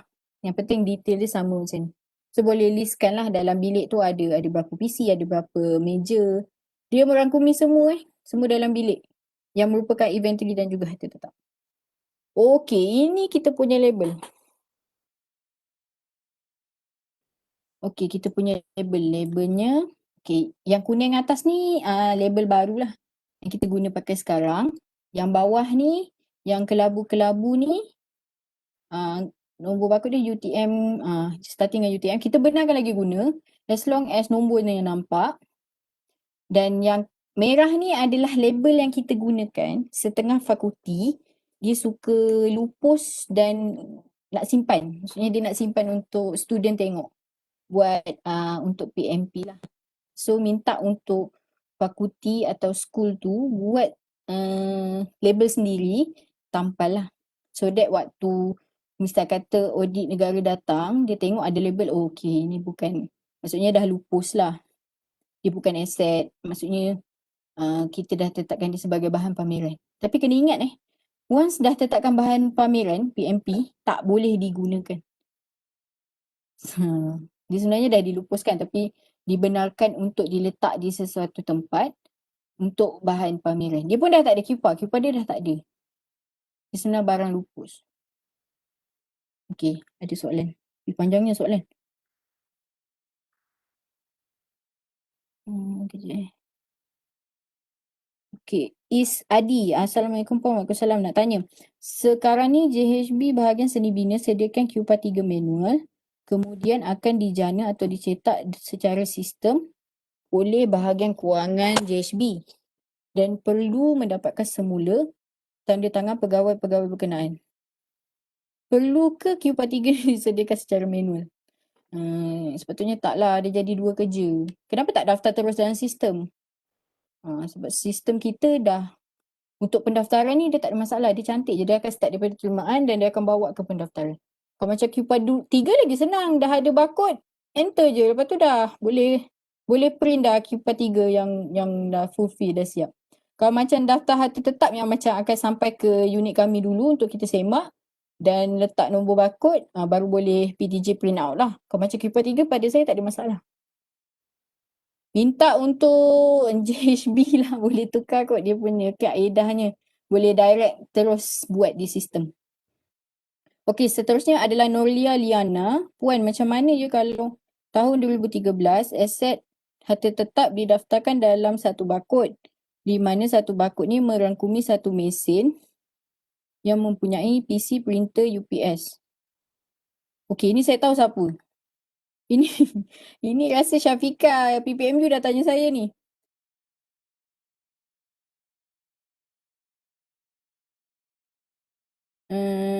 Kita recognize dia sebagai lupus komponen lah. Ni sama kes dengan ni. Boleh rujuk ni Puan Syafiqah, PPMU. Saya dah bincang dengan dia. Boleh mohon untuk lupus komponen lah. Okey, seterusnya adalah Susan Jasni. Perlu ke Q47 dijana setiap tahun jika tiada perubahan? Kalau tak ada perubahan tak payah. Macam saya cakap tadi, ada perubahan. Contohnya dia lupus, ada aset yang lupus dengan ada pembelian baru. Kalau tak ada tak payah ubah. Biar je dekat situ. Dia sebenarnya nak pastikan waktu semakan tahunan tu, dia akan refer pada Q47 tu. Dia akan tengoklah kalau bendanya sama, tak ada isu lah. So kalau dia dapati berbeza tapi tak update, dia menjadi satu kesalahan lah. Okey, lagi satu soalan. Nurul Azira Abu Bakar. Puan, kalau ada alat yang kita dah lupus tapi kita simpan untuk PMP, lepas tu sampai satu masa kita nak lupuskan, maksudnya nak keluar dari UTM, macam mana prosesnya? Okey, yang tu sama je, isi Q417. Kita akan angkat je lah. Kita akan angkat dan lupus macam biasa. Kita minta untuk buat label tu supaya kita yang uruskan, maksudnya unit asset yang uruskan ni tak keluarkan double tau. Maksudnya kita tak keluar dua kali nilai dia tu. So kalau misal dah tampal asset tu untuk PMP sebelum ni, dan nak lupus, okey lah. Kita just angkat dan lupuskan lah. Itu saja. Okey. Ada lagi tak? Puan Lela. Puan, setakat ni hingga Q4 keberapa yang telah aktif dekat sistem UTM Fin nanti kat hujung saya cerita sampai mana. Okey. Laju-laju Dia dah pukul 4 lebih. Saya ingat saya cakap. Okey, ini adalah pembayaran lah. Pembayaran akan sama je lah. Kejap. Kita akan guna e-form. So kena pastikanlah pesanan tempatan kalau ada quotation. Sekarang unit bayaran dah keluarkan, rasa dia punya senarai semak yang baru tu borang penilaian nama dia. Kalau submit borang penilaian tu tanpa quotation pun boleh. Yang penting ada penilaian daripada 3 company. And then DO invoice ni perkara berkaitan lah. Okay, ni contoh. Yang berbeza dia adalah QPA. Kalau bayaran aset dari inventory, kau macam aset. Kalau macam tetap, bagi kita QPA 2 draft. Okay, kalau yang ni yang mana buat bayaran tu tahulah. QPA draft. Tapi kalau QPA 3 sebenarnya dah boleh bagi kami yang penuh. Sebab PTJ dah boleh tampal barcode sendiri. Patutnya prosesnya dah sampai hujung. Tapi kalau hantar QPA manual draft pun tak apa, kita terima lah. So ini warna-warna yang berkaitan lah. Untuk kita bezakan dia punya ni. Okay, saya laju sikit nak pukul 4. Okay. Untuk bahagian penggunaan dan juga penyimpanan, penggunaan macam biasalah. Kita kena pastikan ianya digunakan untuk fungsi sebenar lah. Jangan disalah guna untuk tujuan rasmi. Dan juga kalau ada alat tu perlu pegawai yang mahir, so kena pegawai tu saja yang guna. So jangan salah gunakan lah. So kalau ada pergerakan harta tetap dan inventory, kita guna pakai QPA 6. QPA 6 ni adalah pergerakan sementara untuk macam dipinjamkan. Dia akan update lah. Contoh komputer dekat bilik saya ni contohnya. dipinjamkan kepada contoh dipinjamkan kepada staff saya untuk bawa balik.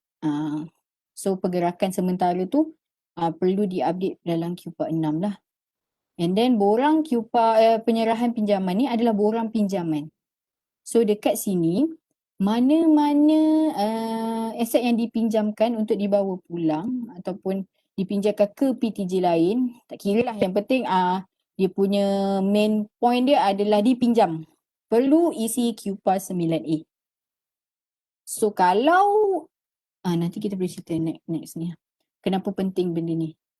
So borang penyerahan ni atau pinjaman ni perlu diisilah kalau dia punya. Misal kata jabatan beli laptop memang untuk pegawai A. So penjaga pun dah diisi nama pegawai A. So dia nak bawa balik, dia tak perlulah isi borang pinjaman lagi sebab tu memang dibeli untuk kegunaan dia. So dekat Q-PAS 2 tu dah tulis lah penjaga nama adalah dia.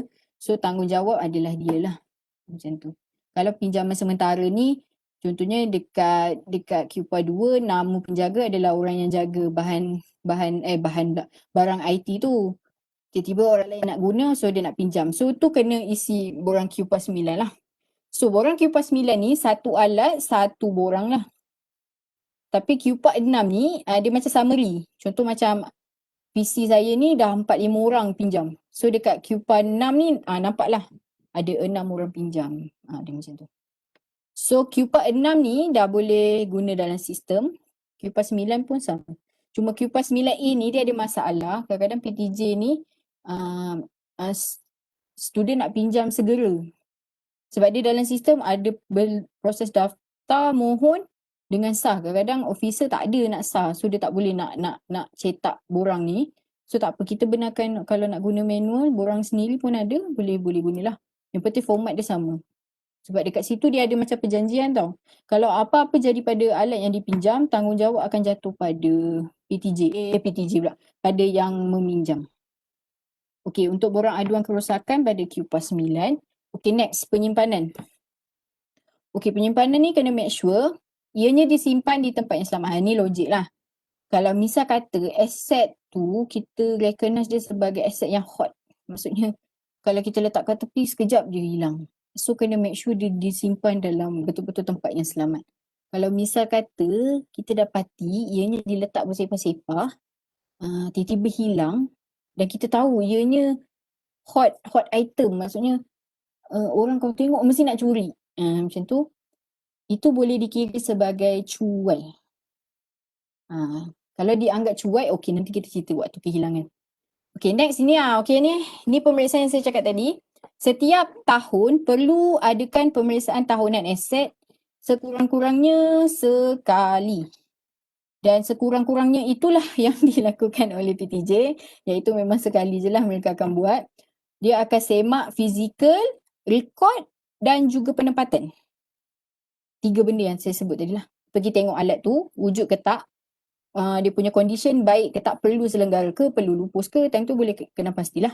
Kemudian rekod dia, update ke tak, penempatan dia, betul ke dekat lokasi yang ditempatkan. Ni macam saya cakap tadi lah, sekurang-kurangnya 2 pemeriksa. Pemeriksa ni hendaklah dilantik untuk mereka yang tak berkaitan tau dengan pemeriksaan aset ahli ni. Maksudnya janganlah untuk pemeriksaan lantik juga pegawai aset. Dah lah dia yang uruskan, dia check sendiri, memang kerjanya betul je lah. So kalau boleh, lantik orang lain. Maksudnya yang tak berkaitan langsung dengan aset.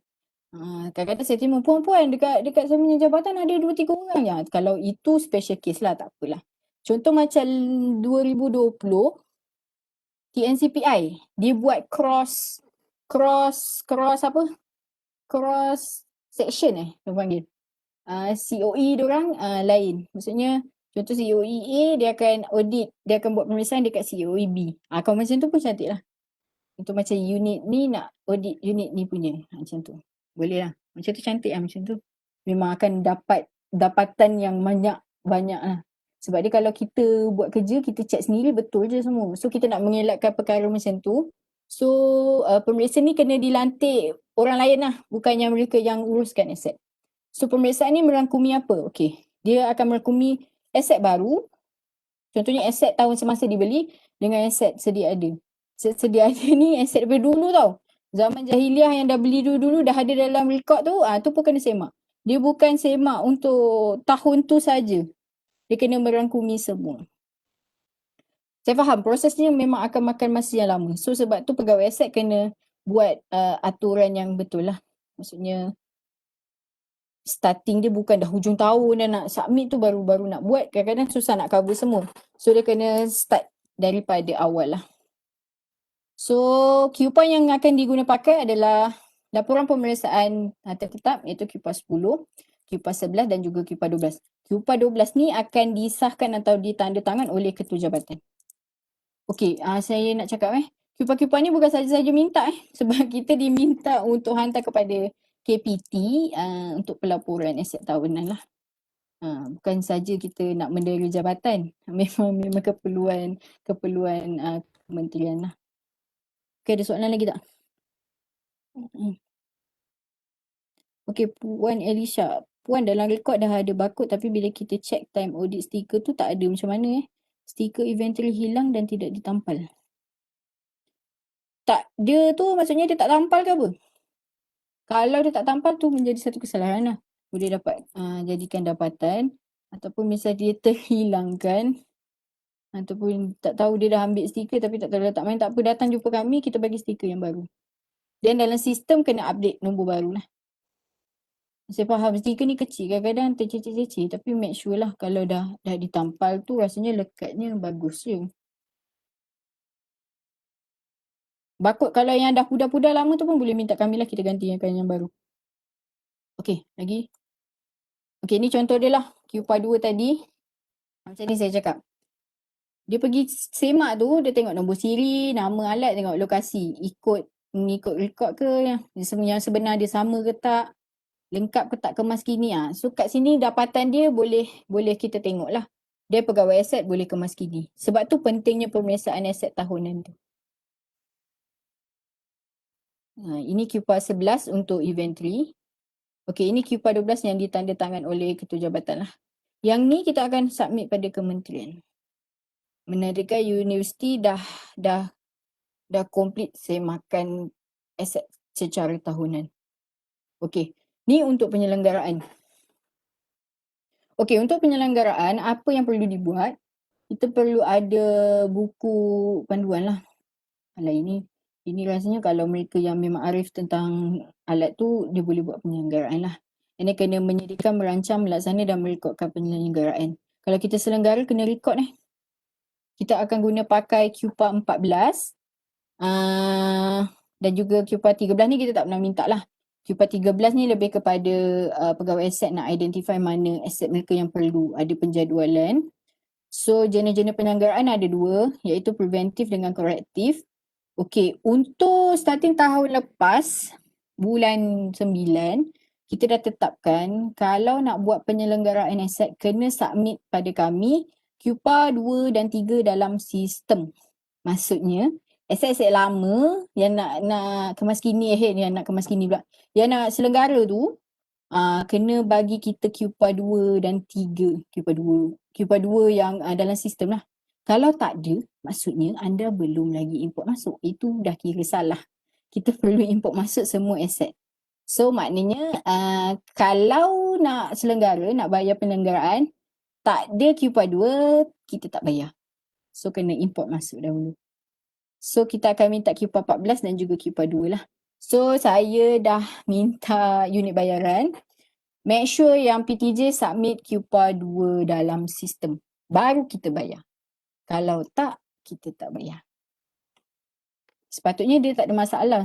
Sebab unit asset, sebelum saya masuk lagi, saya jaga unit asset 2018. Sebelum tu lagi mereka dah kerah untuk PTJ update lah. Maksudnya import masuk semua data aset-aset yang lama. Okey, ini justifikasi pelupusan. Kadang-kadang waktu pemeriksaan tu kita dapat kena pasti ada aset yang ini justifikasi yang kita benarkan untuk kita lupuskan aset tu lah. Contoh usang, rosak dan tidak boleh digunakan, luput, tempoh penggunaan, keupayaan aset tidak lagi di peringkat optimum, tak ada alat ganti. Ini antaranya lah. Contoh keupayaan aset tidak lagi di peringkat optimum ni, contohnya macam PC, laptop. Kadang-kadang kita rasa laptop tu dah tak ni lah. Dia punya sistem dah kuno, dah lama. Tapi misal kata dekat bahagian PSM ataupun pejabat masih boleh guna, kita boleh serahkan kepada PSM lah. Jangan terlalu lupus. Kadang-kadang spek yang diperlukan setiap unit ataupun setiap jabatan tu berbeza. So kena identify ianya dalam jabatan tu langsung dah tak boleh guna, baru boleh melupus lah. Contoh lagi satu perubahan teknologi tu. Saya tahu kalau PC ataupun laptop ni kalau 4 tahun tu kadang-kadang dia punya sistem dah obsolete. Dah orang dah macam susah nak ni. Tapi ada PTJ ataupun ada department yang masih boleh gunakan basic need, rasanya boleh serahkan pada mereka lah. Okey. Ini kaedah yang kita buat pelupusan. Jualan tender sebut harga atau lelong, jualan sisa, jualan barang terpakai, tukar barang, tukar ganti, pindah, hadiah, musnah secara ditanam ataupun kaedah lain lah. Contoh jualan ni, kita pernah buat sebut harga. Macam tadilah kenderaan siapa ada encik sana yang mana tanya tadi, kita ada buat sebut harga jualan kenderaan. Harga reserve ditentukan oleh UTM Fleet lah. Mereka ada pegawai mereka. Kemudian jualan sisa ni benda-benda yang dah tak ada rupa lah. Maksudnya yang dah jadi bersih-bersih buruk tu kita jualan sisa. Jualan sisa ni bukan kita panggil apik datang masuk suka-suka kita punya kontrak terlupus lah yang dilantik selama 2 tahun. Dia yang akan pick up, dia akan beli jualan sisa kita. Kita tak panggil, okay call hari ni ada ni apik minta datang, tak ada Kita ada kita punya kontrak terlupus kita sendirilah. So jualan barang terpakai ni, okay ni nak promote sikit, kita akan buka setiap Rabu 2.30 setiap hari Rabu dekat store lupus. Store lupus kita dekat dengan bangunan JHB sana. So boleh datanglah tengok mana-mana yang berkenan. Tapi ni sejak PKP ni barang dah susut sikit lah. Rabut pun dah ada banyak clear sikit. Staff saya pun tengah bersihkan. Okay, lagi satu tukar barang. Tukar barang ni adalah tukar sama suka lah, tak melibatkan tambahan duit. Maksudnya ada PTJ nak tukar barang dengan syarikat ni. So dia kiranya yang sedia ada tu dikira lupus dan kita terima aset baru yang tu kena daftar pula lah. So tukar ganti ni trade in, pindah ni adalah contoh macam PTJA dia nak lupus komputer, dia nak bagi kepada PTJB. So kita kira lupus pindah lah. So kira maklumat dekat PTJA tu dah lupus aset ni. Tapi PTJB kena register sebagai aset mereka. Tu kira lupus pindah. Kemudian lupus hadiah ni diserahkan, contoh macam kita lupus hadiah, kita bagi derma lah dekat sekolah ke apa, tu kira lupus hadiah lah. Yang lain-lain ni yang dianggapkan sesuai. Okay. Next. Okay, apa yang perlu kita buat? Okay, first macam biasalah. Nak tahu boleh lupus ke tak, kita kena pasti menepati syarat yang saya cakap tadi tu. Kemudian PTJ kena lengkapkan borang Q417. Hantar Q417 dengan Q4 2 dan 3 kena ada Saya tahu dulu tak diminta. Maksudnya kalau ada baru hantar. Tapi kita dah kuat kuasakan. Sebenarnya ianya menjadi ISO kami. So memang perkara ni wajib. So saya ramai PJ kata dulu tak ada pun. Boleh je pun. Okay, sekarang tak boleh Itu dulu punya cerita. So sekarang kalau tak ada Q4 2 dan 3 minta untuk isi. Dan hantar Q417 bersama Q4 2 dan 3 kepada kami. Lepas tu staff lupus kami akan contact personal in charge, wakil PTJ untuk tetapkan tarikh dan masa lah untuk semak betul ke aset-aset tu dilupuskan. Sebab pernah jadi isu, kita datang untuk lupus komputer, staff tu elok je main komputer tu. Kejap rupanya aset tu yang dia nak lupuskan. So saya minta make sure aset tu betul-betul dah tak boleh digunakan baru lupus. Kalau enggak boleh guna, kenapa lah dimohon lupus? Kadang-kadang makan masa staff kami lah ke sana. Lagi satu, baru-baru ni jadi isu macam mana? Aset yang dilupuskan aset yang tak sepatutnya dilupuskan diangkat bersama dengan aset yang dilupuskan. So saya minta kalau perlu, kalau misal katalah dalam bilik tu dia ada dua, aset yang dia tak nak lupus dengan aset yang lupus, minta labelkan lah supaya staff tak keliru angkat. Sebab kita pergi, bukan kita pergi terus angkat tau, memang akan ada wakil PTJ. Mungkin wakil PTJ dekat situ dia tak aware ada barang yang tak perlu dilupuskan. So dia ingat semua kena lupus. So kita nak elak benda-benda macam tu lah. Okay, ni QPA 17 kita. Masih manual dekat sistem sebenarnya. Ada masalah sikit. Dia tak boleh capture. So better hantar yang manual lah. Tapi kalau dah terbuat dekat sistem tak apa, hantar je. Nanti staff kami lah yang terpaksa adjust sikit dekat sistem.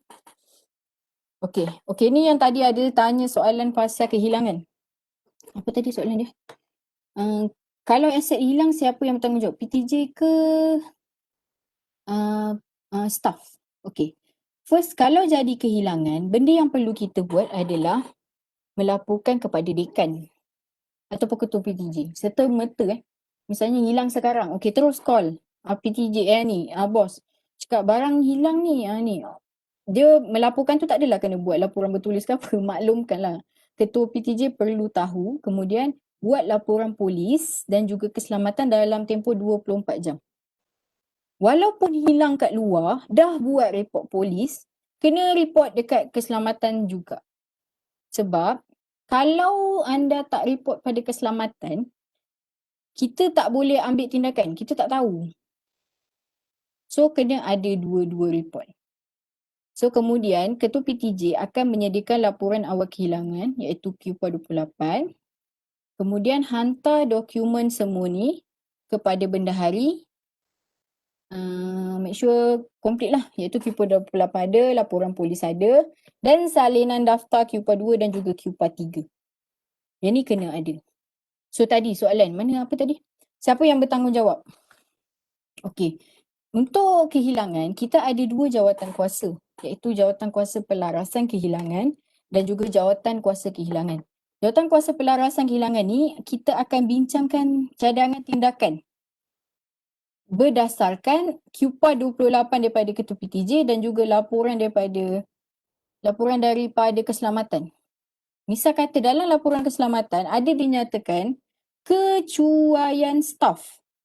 Automatik staf tersebut yang akan bertanggungjawab. Faham tak? Tadi siapa ada yang tanya? Memang akan jatuh pada kecuaian staf. Okey, staf yang mana ni? Kena dikenakan ni? Okey, ingat tak tadi saya tunjuk QPA 2 tadi? Siapa penjaga dia? Sebab tu saya cakap, kepentingan rekod aset ni, benda-benda ni semua akan jadi penting waktu kehilangan. Kalau tak jadi, semua tak ambil kisah. Bila dah jadi, baru menggelupur tengok. Oh, rekod lama macam mana? Oh, tak update. So, dah tak ada bukti. So, kalau macam kehilangan, kita akan tengok waktu penjaga tu siapa. Penjaga tu yang akan bertanggungjawab sekiranya aset hilang. Tapi, bila disahkan ada kecuaian lah. Kalau misal kata dia bawa balik rumah dia dipecah masuk dan rumah dia berkunci elok semua selamat, mangga siap, peti besi lagi hilang. So dia tak ada kecuaian lah. Tu kira pecah masuk, kita akan, tindakan dia akan hapus kira lah. Tapi kalau misal kata kita bawa balik laptop, letak dalam kereta, parking tepi jalan, keluar beli makan, tiba-tiba kereta kena pecah masuk. Yang itu akan dibuat, maksudnya ditentukan sebagai kecuaian kerana kita tinggalkan aset universiti dekat dalam kereta. Jadi sebenarnya kalau kita dah pinjam laptop tu kena sentiasa dengan kita lah. Tak kira bagaimana memang kena bawa. So kalau once kita tinggalkan, dia akan dianggap kecuaian. Ada jugalah beberapa kes yang macam tu, memang akan diminta untuk ganti semula. So saya menjawab soalan tadi puan mana tadi. Okey, ni ada soalan. Salam puan, saya ada soalan. Aset tersebut telah didaftarkan. Boleh kita kemas kini komponen tersebut setelah barcode dikeluarkan? Contoh A, B atau kita perlu buat daftar QPA yang baru dengan menggunakan QPA Okey, yang ni asset. Okey, boleh lah. Boleh try masuk dekat senarai asset tu dan masukkan dia punya barcode. Boleh masukkan dia punya komponen. Lepas tu boleh labelkan sendirilah sebab kita dah tak keluarkan lah untuk aset-aset lama. Untuk aset-aset baru kita keluarkan label. Menggunakan QPA yang lama lah. Guna QPA yang lama. Boleh update. Okey, tadi saya cerita kalau dianggap kecuaian, maksudnya dalam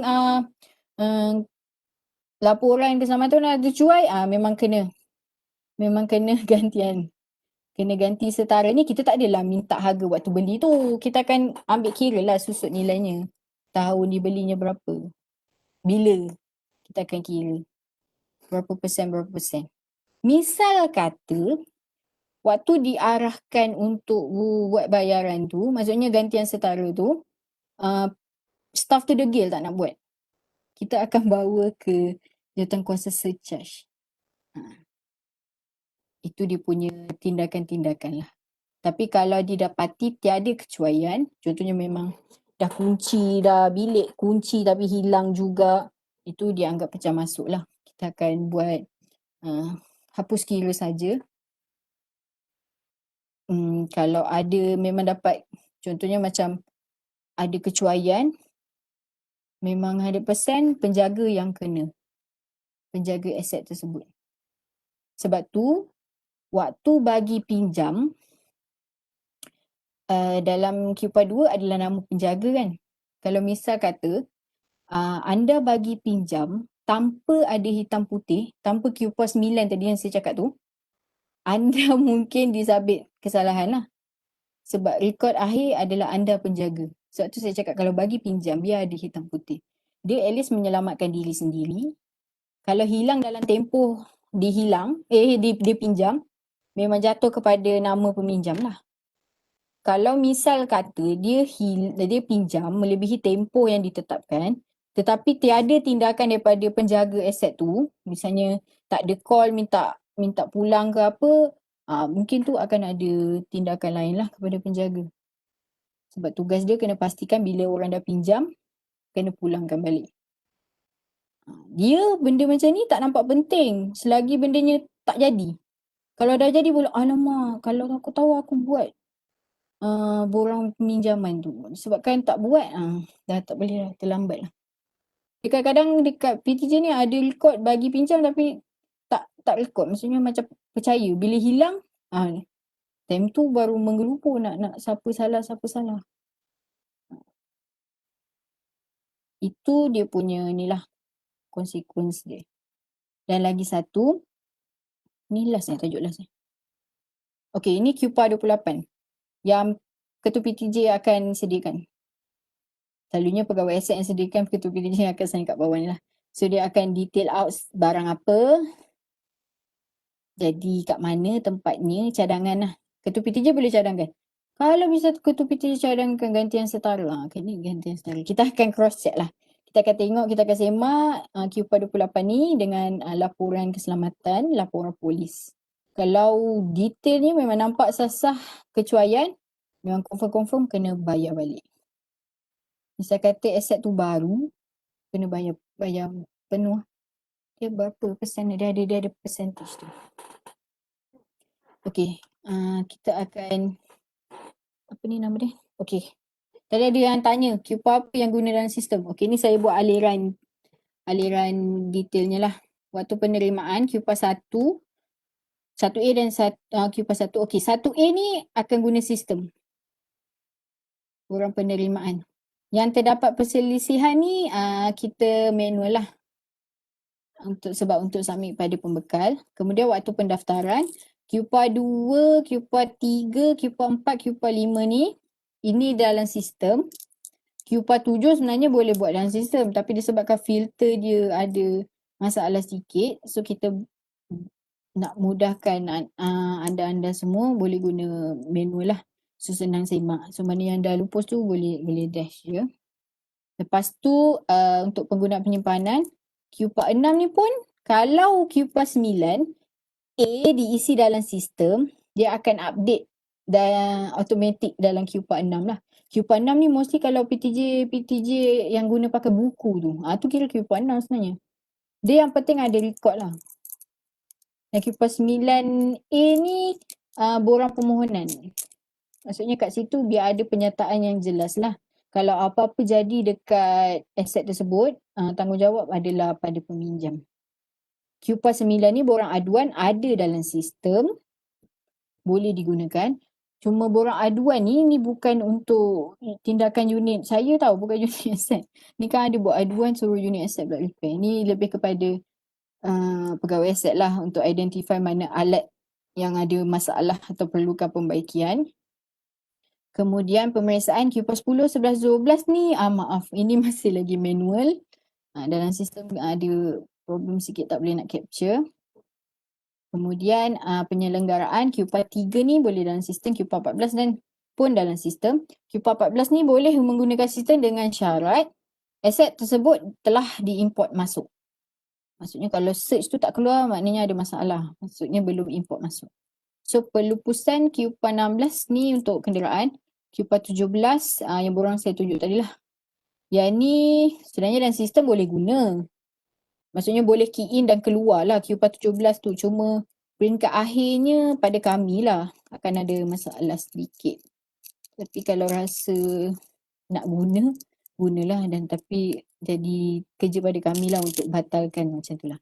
So kalau rasa nak mudah guna manual pun boleh. So kehilangan ni tadilah Q28 tu tak ada dalam sistem, yang tu kena buat manually lah. Sebab dia lebih kepada penyataan, explanation. Okey, rasanya tak ada soalan dah kot. Okey, lagi satu saya nak selit sedikit lah. Kita punya aset alih ni semuanya di cover bawa insurans harta benda universiti, di mana unit saya yang uruskan.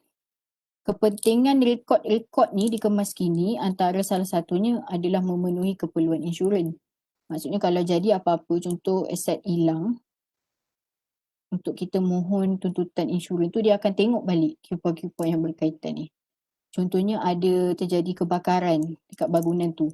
Puncanya adalah daripada aset tu meletup ke, mungkin dia akan minta detail aset tersebut. Dari situ dah dia akan tengok penyelenggaraan punya rekod. Itu saya cakap penting rekod-rekod aset ni. So lagi satu kehilangan tadi tu. Laporan polis, laporan keselamatan. Itu semua pihak insurans yang buat. So kalau jadi apa-apa dekat aset kita, tiada rekod-rekod ni, saya khawatir kita tak boleh nak buat tuntutan insurans.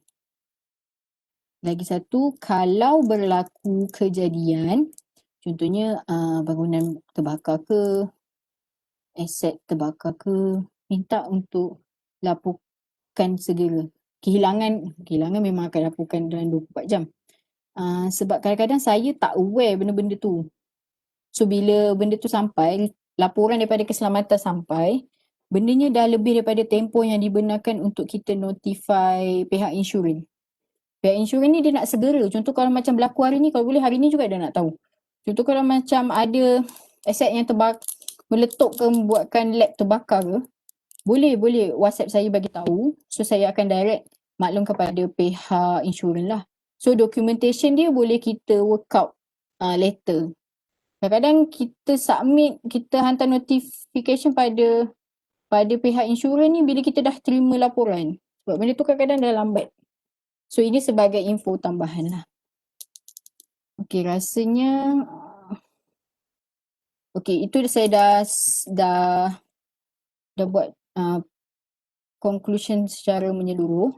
So sebenarnya kalau siapa yang follow siri kuliah ni, kita faham sebenarnya secara tidak langsung sedikit kita akan terlibat sama. Iaitu sebab kita guna pakai aset universiti. Boleh jadi kita dikenakan surcharge sebab mencuai. So kalau kita ambil tahulah, kita senang cerita kita jaga aset universiti ni macam jaga aset sendirilah. Kita sayang macam mana, macam tu juga kita sayang dengan aset universiti. Misal kata kita ada nampak benda-benda yang mencurigakan, contoh ada macam pencuri ke nak curi, minta untuk laporkan segera dengan pihak keselamatan. supaya kita nak elakkan, especially kehilangan lah. Kehilangan, kalau boleh kita pun tak nak staff kita dikenakan apa-apa tindakan. Tapi kalau memang dah sah-sah kecuaian dia, tindakan terpaksa dikenakan. So rasanya tak ada soalan lagi. Ada soalan lagi tak? Okay, tak ada. Rasanya sampai sini saja.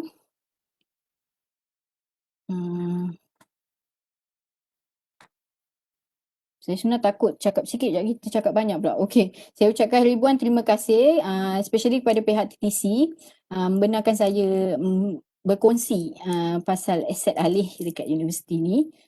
Ingat walaupun kita bukan pegawai aset, tapi kita sebenarnya secara tak langsung tercalik juga tanggungjawab untuk menjaga aset alih universiti. So kalau ada apa-apa masalah regarding aset, tak kira lah nak suruh kita ajar guna sistem ke, nak buat kelas online sistem klinik ke, boleh maklumkan saya lah. So kat sini antara orang-orang kuat unit asset lah. So saya sendiri boleh email saya tu nombor sambungan Puan Rasida dan juga Encik Afiq. Encik Afiq ni boleh call lah, dia pakar jugalah dalam sistem punya penggunaan sistem. So yang lain-lain kita ada juga kerani kewangan kita dan pegawai verifikasi kita Encik Fauzi. Okey, itu sajalah daripada saya. Moga apa yang saya share ni at least adalah sikit yang boleh dapat bagi info. Semoga kita jumpa lagi di lain masa. Mungkin tajuk yang berbeza. Takut. Biasanya kalau rasa perlukan nak buat klinik modul harta tetap ke, boleh email pada saya. Okey, sekian saja daripada saya. Terima kasih. Assalamualaikum warahmatullahi wabarakatuh.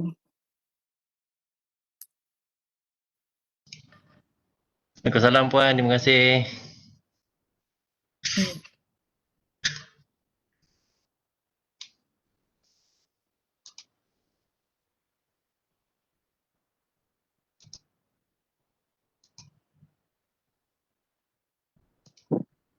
Lama pula Tak apa Puan. Soalan hot topic.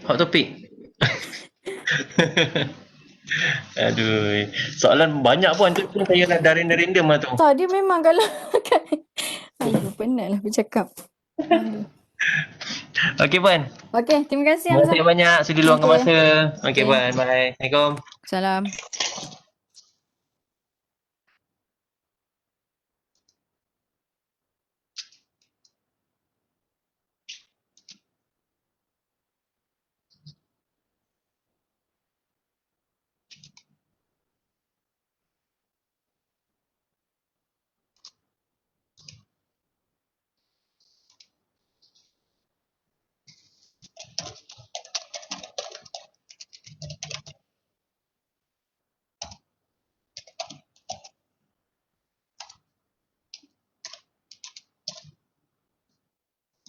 Jap, tengok kat ni jap.